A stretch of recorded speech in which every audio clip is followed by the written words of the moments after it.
Hi అండి, నమస్తే. నేను అంబిక. వెల్కమ్ టు విన్నీ చేతి వంట. ఈరోజు విన్నీ చేతి వంటలో మ్యాంగో స్వీట్ పచ్చడిని ఏ విధంగా తయారు చేసుకోవచ్చో చూసేద్దామండి. ఇదైతే చాలా సింపుల్ ప్రాసెస్. మరి ఒకసారి తప్పకుండా ట్రై చేయండి. నోటికైతే ఏం తినబుద్ధి కానప్పుడు ఒకసారి తిని చూడండి. నోటికి తీయగా పుల్ల పుల్లగా చాలా బాగుంటుంది. మరి దీన్నైతే బ్రెడ్ మీద కానీ చపాతీ మీద కానీ వేసుకుని జామ్లాగా తిన్నా పిల్లలైతే చాలా ఇష్టపడతారు. ఒకసారి తప్పకుండా ట్రై చేయండి. ఎలాగో మామిడికాయల సీజనే కాబట్టి ఒకసారి చేసి స్టోర్ చేసుకోవచ్చు ఇంట్లో. మరి మనం విన్నీ చేతి వంట ఛానల్ని కొత్తగా చూసేవారు ఉంటే ప్లీజ్ సబ్స్క్రైబ్ చేసుకోండి.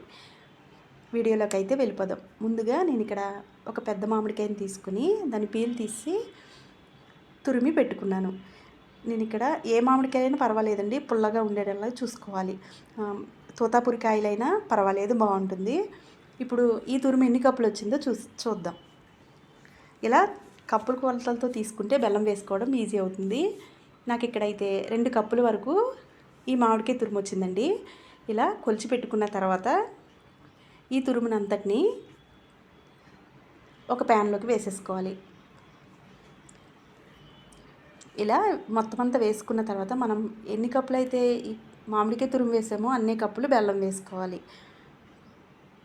ఇలా కప్పు కొలతలతో అయితే కరెక్ట్గా వస్తుందండి. ఇలా 2 కప్పుల వరకు బెల్లం వేసేసుకున్న తర్వాత ఇది స్టవ్ మీద పెట్టుకుని ఈ బెల్లం కొద్దిగా కరిగే వరకు కలుపుతూ దీన్ని ఉడికించుకోవాలి. ఫ్లేమ్ని మీడియంలో పెట్టి ఈ విధంగా ఉడికించుకోవాలండి.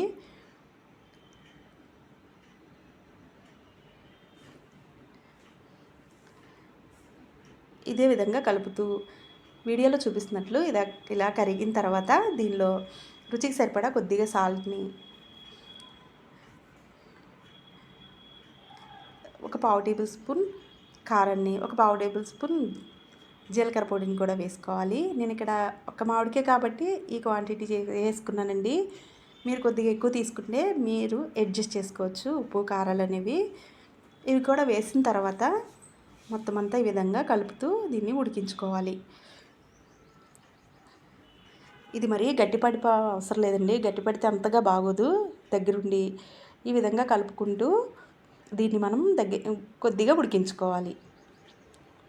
ఇలా వీడియోలో చూపిస్తున్నట్టు కలర్ కూడా చాలా బాగుంటుందండి. ఇది ఉడికితే ఇలా కలర్ కానీ దీని రుచి కానీ చాలా బాగుంటుంది.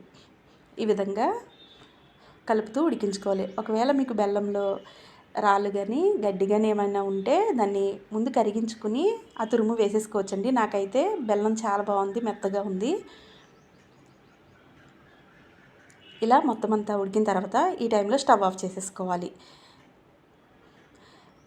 ఇది పెద్ద గట్టి పాకం ఏం కాదండి, లైన్గా ఫామ్ అయితే ఈ పాకం అనేది కొద్దిగా మనం చేత్తో తీసుకుని కొద్దిగా లైన్ ఫామ్ అయితే సరిపోతుంది. వీడియోలో చూపిస్తున్నట్టు ఈ విధంగా లైన్గా ఫామ్ అయితే సరిపోతుంది. అంతేనండి, ఈ మ్యాంగో పచ్చడి అయితే రెడీ అయిపోయినట్టే. వీడియో నచ్చితే మీరు కూడా లైక్ చేసి ఒకసారి మీరు కూడా తప్పకుండా ట్రై చేసి మీకు ఎలా వచ్చిందో కింద కామెంట్ సెక్షన్లో కామెంట్ చేయండి. వీడియో నచ్చితే లైక్ చేసి మీ ఫ్రెండ్స్కి రిలేటివ్స్కి షేర్ చేయండి. ఇలాంటి మరిన్ని వీడియోస్ కోసం మా విన్నీ చేతి వంట ఛానల్ని సబ్స్క్రైబ్ చేసుకోండి.